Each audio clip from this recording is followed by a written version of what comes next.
konsolidasikan kekuatan, kewenangan pada satu pemimpin, pada satu grup, pada satu kelompok. Kekuasaannya tidak disebar dan dibagikan kepada semua. Negara dengan institusi politik yang memeras, menyingkirkan, memberikan kesempatan partisipasi yang terbatas, partisipasi yang terkendali. Bahkan mereka-mereka yang berbeda pikiran politiknya sering dipinggirkan dari arena. Siapapun presiden yang ke depan, siapapun yang akan memerintah ke depan, akan terbebani dengan utang yang sangat berat. Jadi Mas Anies Baswedan, ini merupakan tantangan terbesar nanti jika insya Allah Tuhan menakdirkan Mas Anies menjadi Presiden Republik Indonesia. Selain itu, Bapak Ibu sekalian, banyak yang merasakan praktik penegakan hukum yang seolah tajam ke bawah, tumpul ke atas. Tajam ke lawan, tumpul ke kawan. Mahasiswa Indonesia bersumpah. Mahasiswa Indonesia bersumpah. Bangsa satu. Bangsa yang gandrung akan keadilan. Bangsa yang gandrung akan keadilan. Kami mahasiswa Indonesia bersumpah. Kami mahasiswa Indonesia bersumpah. Berbangsa satu. Berbangsa satu. Bangsa tanpa kebohongan. Bangsa tanpa kebohongan. Bangsa tanpa kemunafikan. Kami mahasiswa Bandung bersumpah. Kami mahasiswa Bandung bersumpah. Bersatu padu. Melawan kezaliman. Adalah ketika Presiden Jokowi kembali memanggil beberapa petinggi dari media, lalu justru di depan mereka semua Presiden Jokowi mengakui terus terang begitu tidak akan netral di 2024 dan mengaku akan cawe-cawe meskipun di belakangnya ada argumen demi alasan kepentingan nasional, pembangunan yang berkelanjutan, dan pembangunan bagaimana mengatasi bonus demografi di nanti menuju Indonesia Emas 2045. Kurang lebih seperti itu yang disampaikan oleh Presiden Jokowi. Jadi dengan alasan sekali lagi demi kepentingan bangsa, kepentingan nasional, kepentingan menuju Indonesia Emas 2045, agar demografi itu menjadi bonus bukan lagi menjadi ancaman begitu atau tantangan bagi bangsa ini, maka perlu cawe-cawe dalam pemilu 2024. Loh, Presiden itu kan kepala negara. Menurut kami sih harus netral ya. Tidak boleh cawe-cawe. Kalau kepala negara mau cawe-cawe untuk kepentingan bangsa dan negara ke depan, maka alasan yang sama bisa juga digunakan oleh Kapolri.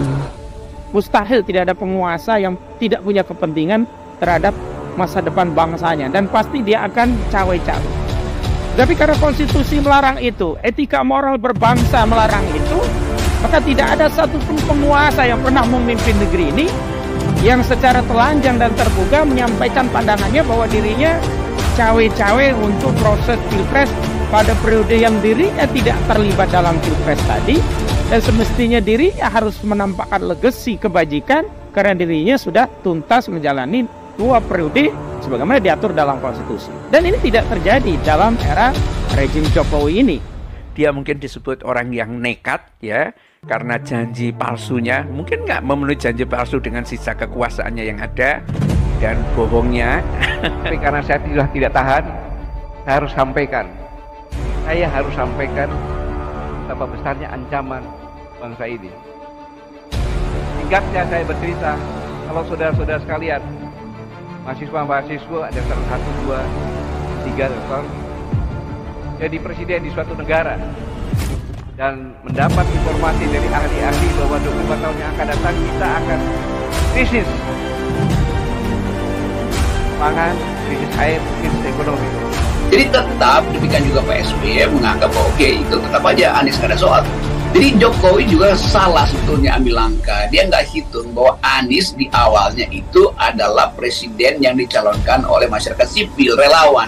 Baru kemudian diambil alih oleh Nasdem, yaitu nggak dihitung Pak Jokowi. Kalau memang Anies dicalonkan oleh Nasdem, nggak ada dukungan sebesar itu. Kan yang mendukung Anies bukan partai Nasdem, tetapi masyarakat sipil. Nah, formalnya memang Partai Nasdem.